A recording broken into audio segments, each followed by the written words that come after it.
查理芒格亲述如何取得高回报。 world, people, it involves an enormous amount of high IQ people trying to be more skillful than normal. You can hardly imagine another activity that gets so much attention. And weird things have happened. And years ago, one of our local investment counseling shops, a very big one, they were looking for a way to get an advantage over other investment counseling shops. And they reasoned as follows. We've got all these brilliant young people from Wharton and Harvard and so forth, and they work so hard trying to understand business and market trends and everything else.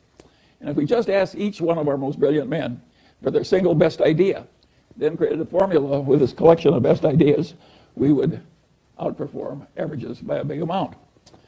And that seemed plausible to them because they were ill-educated. That's what happens when you go to Harvard and Wharton. And so they tried it out, and of course it failed utterly. So they tried it again, and it failed utterly, and they tried it a third time, and it also failed. And of course what they were looking for is the equivalent of the alchemists of centuries ago who wanted to turn lead into gold. They thought if you could just buy a lot of lead and wave your magic wand over it and turn it into gold, that would be a good way to make money. Now, at a place like Berkshire Hathaway or even the Daily Journal, we've done better than average. And now there's a question, why has that happened? Why has that happened? And the answer is pretty simple. We tried to do less. We never had the illusion we could just hire a bunch of bright young people and they would know more than anybody about canned soup and aerospace and utilities and so on and so on and so on.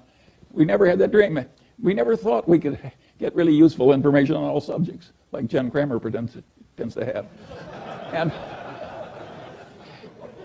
And we always realized that if we worked very hard, we could find a few things where we were right, and that a few things were enough, and that was a reasonable expectation. That is a very different. 亲，有收获吗？点赞关注不迷路哦。